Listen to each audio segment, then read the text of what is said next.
My name is John Morris. I'm a high school educator. I'm also the parent of a medically complex child.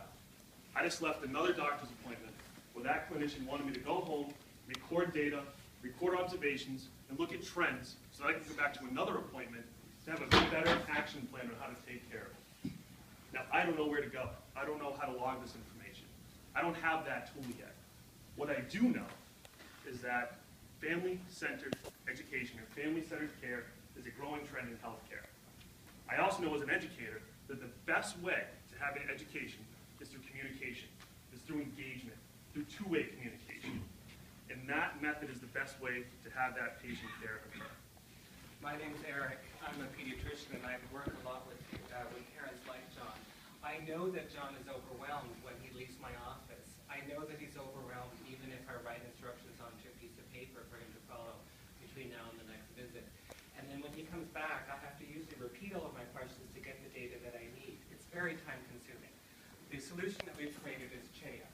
CHEA is a web-based system that allows providers such as myself to work with a parent like John to figure out together what are the key questions that we're going to monitor. I'm going to give you advice about the medical questions that I think are critical to monitor. He's going to help me understand what kind of developmental behavioral questions he might want to monitor for his child. The interface works this way. We select the questions in advance. A text messaging system prompts John to answer questions on a predetermined basis, once a day, once a week. And as he answers text messages, data is collected and visual reports like this can be generated. By the time John comes back to see me in the clinic, he's already answered most of my questions.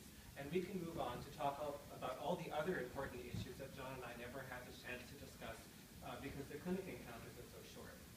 John was able to reach out to his parent groups over the past 24 hours, and we got very positive and very overwhelming and even humbling for me feedback. I'm going to read the top one for you. I cannot imagine how much easier it would have been for me to create an action plan for my daughter if I had this organizational tool 6 years ago. We're really excited about this product. The target market is very large. Okay, there are at least 10 million children in the United States with a chronic condition, developmental disability, or a medical condition. This is probably an underestimate. There are also children who have temporary conditions, and there are adults with chronic conditions. This is absolutely a scalable project. There's a number of ways in which revenue can be generated. One of them is through cost savings, okay, improvements in quality of care, improvement in access to services elsewhere, advocating with the insurance plans for services, etc. There's also a way to sell medical data as more and more users use the system and to develop research projects to understand health populations as a whole. Thank you.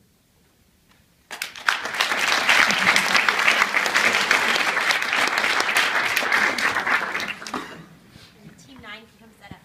What kind of involvement or what kind of day-to-day effort do you think it would take for you and your practice to be able to use this versus what you're doing now? Yeah, so one thing I didn't make clear is that text message system is coming from the web-based system. It's not coming from me. So all that the system is doing is gathering information from me, which the parents can then present to me at the time at the beginning of the clinic, but it's going to save time. One thing that would make this really cool is if you were able to create flags for you so that if the answer comes back as 8 seizures, instead of 1, that you're being alerted that you need to call. Right. So I would be doing that verbally regardless as part of the routine care, but yeah, that's a wonderful area. Another interesting part of it too is you can actually record video or sound. So if you had a meeting with a pulmonologist, you can actually record breathing habits, upload that as well. So when you go into an appointment, my daughter may not replicate that wheezing sound, but I can play it for them because I have it recorded. And I'm sorry, I'm being my talk. You guys thought about HIPAA? Yes.